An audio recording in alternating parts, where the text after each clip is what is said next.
What a beautiful morning I have in front of me this morning. The birds are back. They are chirping once again. I will never, ever forget how last summer, every morning when I would sit in front of this microphone about to talk about the Worlds Collide Tour, the birds would just kind of randomly show up at random. And they would begin serving as a choir, singing their favorite Disney songs. I guess they were singing classic songs from Alice in Wonderland and, of course, Cinderella. It was really a beautiful feeling last summer. The birds presented for the show. My window was open once again this morning. Hello once again, ladies and gentlemen. I, of course, am the legendary voice behind the soundtrack of Descendants and Zombies, which really has become the soundtrack of all of our lives. And I really felt so honored to be here on beautiful mornings such as these to offer my insights and my predictions, my theories, everything all in the one for everybody who loves Descendants and Zombies so much. Undeniably, Descendants and Zombies is the one thing that's always served as a conscience for all of us to believe in something so special and to really hold on to. And I've never really wanted to ever take that away from anybody, which so many people have tried to do through their doubt about the future of Descendants and Zombies. I've often referred to this as something that is going to be so much more special than people predict it's ever going to be. I say this because there are so many people out there who have never really wanted to give this one a chance. I've heard just about everything at this point in the coverage of Descendants that I've been covering for over a decade. People have even referred to this as a duology. But I want to give this one a chance to become its own version of what will become a very beautiful and dedicated trilogy because we have so many wonderful characters. And how could you ever tell just a story in just one chapter with all these new characters? The answer to that, ladies and gentlemen, is you never really could. You could never really tell a story in its entirety in just under 90 minutes and complete it. I think The Rise of Red ran somewhere between 87 and 90 minutes. Probably 87 minutes forgetting about the credits, but 87 minutes in total, anywhere from 87 to 90 minutes.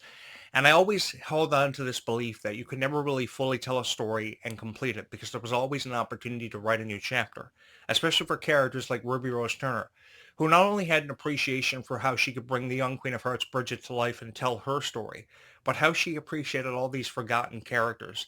You know, Disney's always had a way of trying to put forgotten characters out there for people to always remember and never ever forget. Years ago in 2012, they released a video game called Epic Mickey 2, The Power of Two on the PlayStation 3 and the Xbox 360 at the time. And the focus on the game between Mickey Mouse and Oswald the Lucky Rabbit at the time, which I believe Disney would eventually go on to lose the rights to years ago. But I remember how they released this video game, and the focus of the video game were on all these forgotten Disney characters like Pete and all these characters that kind of just randomly showed up in Disney years ago, like Carabelle Cow and what have you. And I remember sitting there and I remember playing the game and being so fond of it. And in 2023, I do believe Disney released a rebrushed version of the Epic Mickey video game, the original story, that again focused on Mickey and Oswald. They were two of my favorite characters for just how friendship again shined through.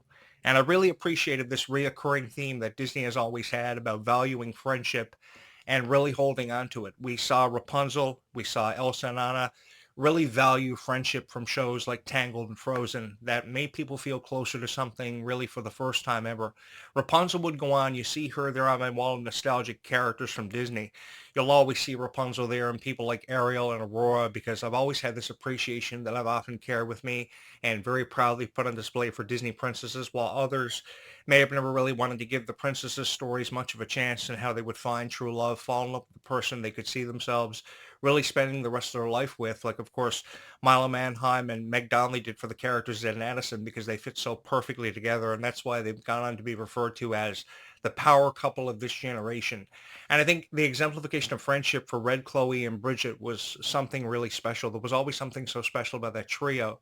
And now we have a brand new trio that we're looking at for Descendants Wicked Wonderland, of course, Red, Chloe, and now Pink, who we're going to be meeting for the first time ever, who is somebody I'm really excited for all of you guys to meet because I think that her just having fun is something I really appreciated. Her just kind of randomly showing up and having fun because she's more often than enough kind of reminded myself of me. Because in all honesty, guys, all I've ever wanted to do is kind of just randomly show up and have fun in whoever's life that I could have fun from within. Even if, and ordering a prank pizza on somebody years ago, I'd go to a phone and I'd order somebody a pizza years ago just to play a harmless joke on them, just to let them know how much I love them. I had a lot of friends in my lifetime that I held close to my heart. I always had fun around them. We had dreams of making it as an indie band at one point or another. We can't say that we ever did, but we would partake in Battle of the Bands. We would partake in all these wonderful events. I had the honor of hosting many of them. I had the honor of running for student council, and I remembered how supportive everybody was. I can't say that I ever won the election, so I pretty much fell into that same category as Zed did. I believe in Zombies 3 when he had this crazy idea, or at least by Zombies 2 when he had this crazy assumption that he could run for class president and become the student body president.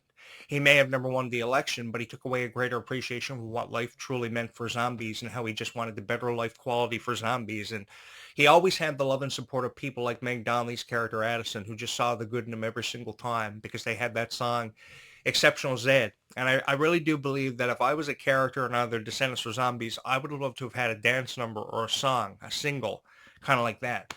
Because I would have loved to have brought these characters to life in ways they had never been brought to life before, especially if I played my own version of a character, probably Zed's brother or something.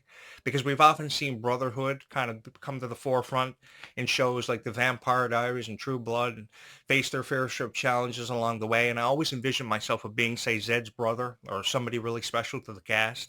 Because I remember how special Bucky was to a lot of people, especially Meg Donnelly, who loved him dearly. And I always wanted to be a character kind of like that will win the admiration and the hearts of everybody. And I may have never known how I would have ever been able to do it, but there's always something so special, about bringing a character to life and, having that person who loves you so much come up to you at a meet and greet or an event like the Worlds Collide Tour and say, hey, Jonathan, you were always my favorite character. Can you sign my Descendants of Zombies Worlds Collide Tour hoodie for me or my teddy bear? There's always something to appreciate about that. And, I just want you guys to know that if I ever had the chance to kind of get in on all this action, I would really give it 110% and really give it my best because you guys have deserved consistency because forgive me, but I really believe that consistency from within these franchises in terms of creative writers and producers have somewhat been a revolving door. You never really have enough time to get used to somebody and their approach for Descendants of Zombies. What became Kenny Ortega in 2015 eventually would move on from that to become Jennifer Fang. And what was Jennifer Fang became Kimmy Gatewood.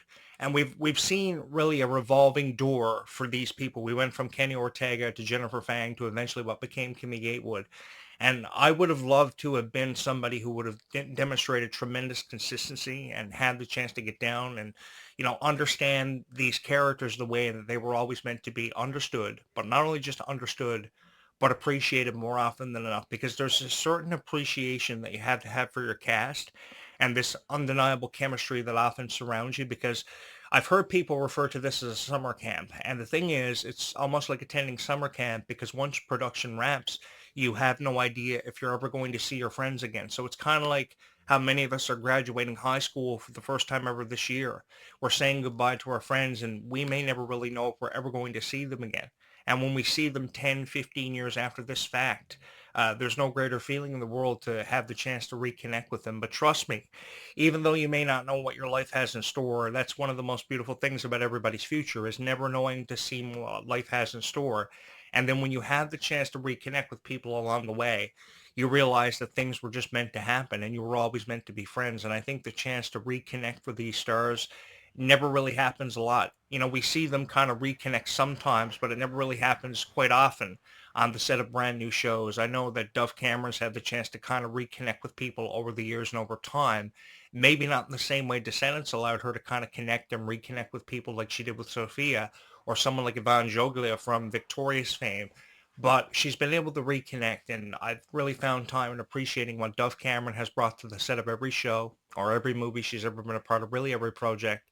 And I really appreciated how people like Kylie Cantrell and Malia Baker have really tried to keep this franchise alive only because it's ever meant so much to them. And that's why I've really loved sitting here and covering Descendants of Zombies in the way that I've had the chance to and allowed to connect with so many wonderful people that I could only ever hope that I was going to touch the hearts of. Recording these videos every morning in front of the sun is something I really look forward to. And every evening when I sit in front of this microphone over a cup of tea, because having a cup of tea before I record my thoughts about Descendants of Zombies or during a video often has reminded me of Alice in Wonderland, because I remember when Alice in Wonderland was first released on VHS. That was forever ago. That was back in the late 1980s when VHSs were priced at over $100 because they were exclusive to retailers who would rent them out. So they would buy them for like $100. They would rent them out for $5 each. I know because my parents used to have their own rental convenience store, and we used to get Disney movies for like $100. So every weekend I was like, Mom, I want to watch Cinderella. Mom, I want to watch Alice in Wonderland. And she was like, all right. And then she would write my name down on a piece of paper, and I'd always get the movie every weekend, and nobody else could ever rent it. And I was like, yes. And then I would take it home, and I would watch it. And I would always take away a greater appreciation for the characters and just how they could tell these stories. And I never ever imagined, I always believed that someone so beautiful would come along and kind of have the chance of playing Cinderella and Alice in Wonderland, such iconic characters.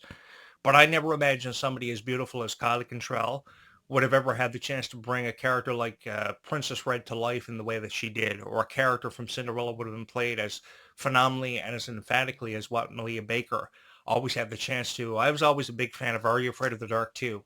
And I was one of those guys who believed everything that he saw on TV was real. From pro wrestling to Are You Afraid of the Dark to every Goosebumps book he ever read, I thought everything was real. So when I saw Descendants of Zombies many years later, I was like, oh my God, this is real. And I always wanted to encourage people that something special was going to happen, and their dreams and their hopes should never be let go of.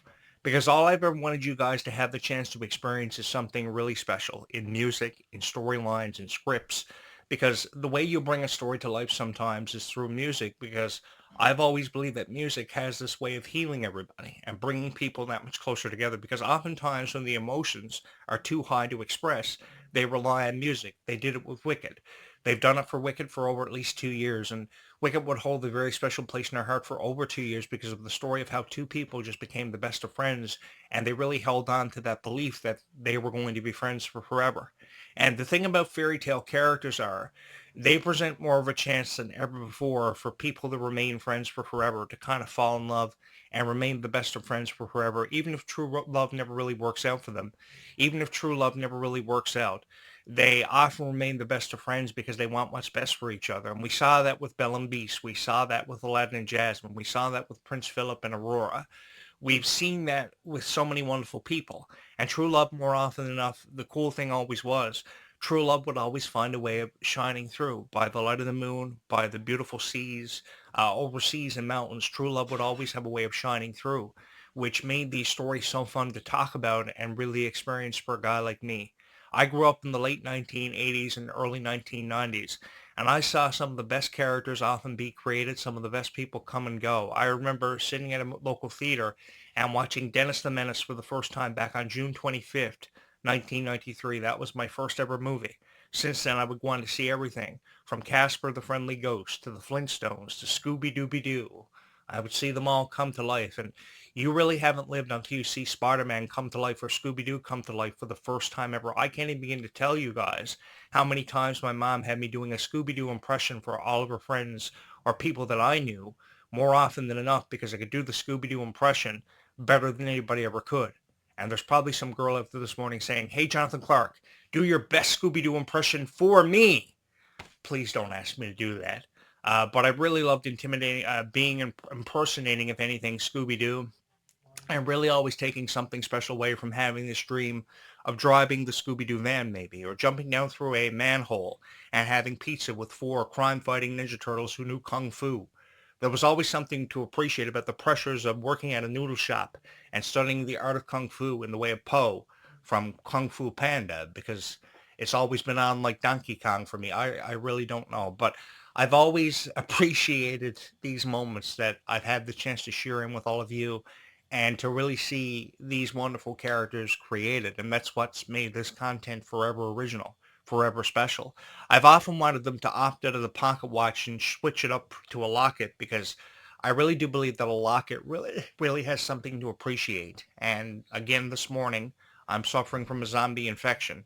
I have no idea whatever happens to me every single time I seem to push record. I'm always suffering from the common cold or an itchy nose. But again, please stop laughing at me. That's what's really allowed me to bring these videos to life. You know, years ago, it was really crazy to believe that all this stuff that I had was in boxes, because I was kind of nervous of putting my passions on display, because I never really knew how people were ever going to feel about it. And you guys have offered me so much incentive to kind of come back and be a part of a whole new generation, because from within this generation, I've had the chance to meet so many wonderful people on beautiful mornings such as this, and I've had the chance to share my story with you. And I can go to Build-A-Bear and I can spend over $170 before tax on a Bluey that is life size, that probably many of you really love. And That's seemingly the only hope that I've ever had. Or I can go to GameStop and spend over $500 on games because I'm just as passionate as many of the people who have recently been subscribing here who are also huge video gamers themselves. Descendants, video gamer fans, they've came from everywhere and they've seen something special in this channel. Then that's all I ever really wanted to create was relatable content that some way or somehow would have a chance of touching everybody's hearts. The thing is, it's not just girls who love Descendants. There are some guys out there too who often have never really admitted that they love Descendants, and I'm obviously one of them. And it's so cool that such a cultural impact has been made from Descendants to Zombies. Now, 95% of the audience, yes, are all girls, and they've been made to feel very differently when it comes to Descendants to Zombies, but that's something you've really got to learn to appreciate ever before you push record, because all a girl ever wants to do seemingly is make everybody she surrounds herself with more happier than ever. And I think we can offer her encouragement to believe in whatever she wants to believe in, every dream she's ever had, by just allowing her to hold on to that dream and that hope that something special is about to come for Descendants of Zombies more than ever before for just a little while longer. Because from what I can tell you, from what I've had the chance to experience in the final few moments I have here this morning, there is no feeling that could even closely resemble how Descendants of Zombies has made a guy like me feel. I've felt more than honored to share in all these wonderful moments with all of you. I've seen the premieres of so many wonderful characters for at least the last 30, if never 35 years. And over 35 years, I've seen every character from Buzz Lightyear to Infinity and beyond. I've seen every character from Nightmare Before Christmas. You can imagine how much I've had the chance to experience, but nothing really ever comes close to a comparison that could have ever been made when it comes to Descendants of Zombies. I've seen everything from To Infinity and Beyond, to Jack Skellington, the King of Nightmares, to how Sully and Mike always wanted to, wipe everybody's tears away from running Monsters Incorporated.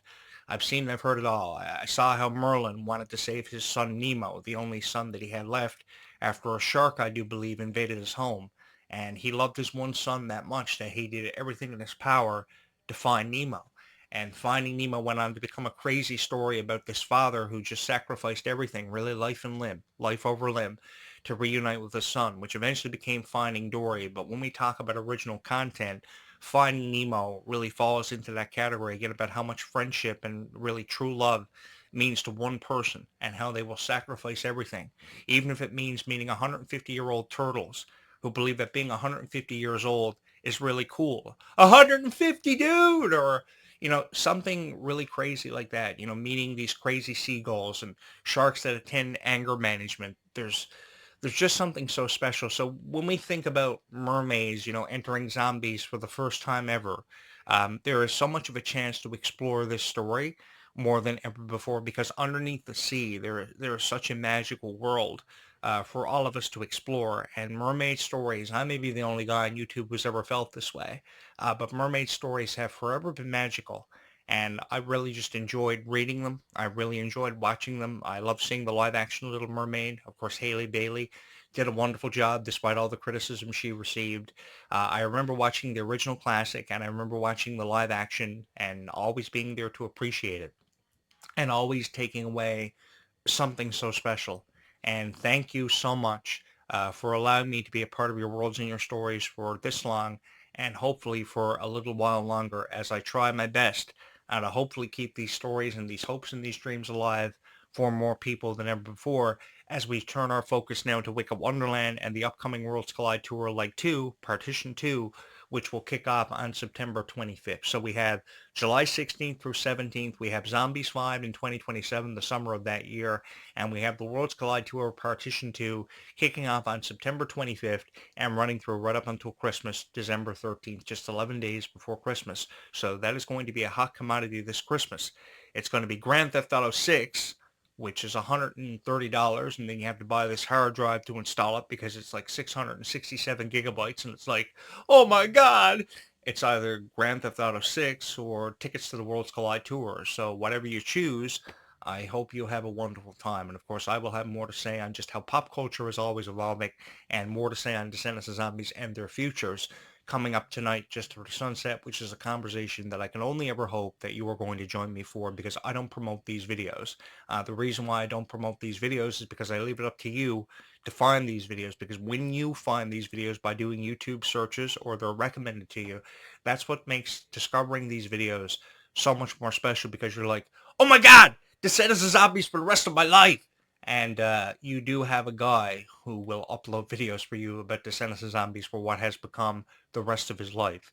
I don't really know what that details, but every day since, for at least the last year, I've been uploading, or even 2 years, I've been uploading videos about Descendants of Zombies for the rest of my life, and I really had no regrets. Thank you so much for allowing me to come along on this incredible journey where we've discovered ourselves and our passions, and we proudly put them on display because we've never had to be afraid to let the world know how we truly feel about passions and franchises that have everything to do with Descendants of Zombies, our favorite characters, and the people who bring them to life, as we show a great deal of appreciation for how much they've meant to all of our individual lives and our stories. Having said that, thank you so very much for having allowed me to be a part of your world, your stories, and your soundtracks, because it became the greatest honor of my life. And as always, from my heart to yours, thank you so very much for always taking the time to watch these videos.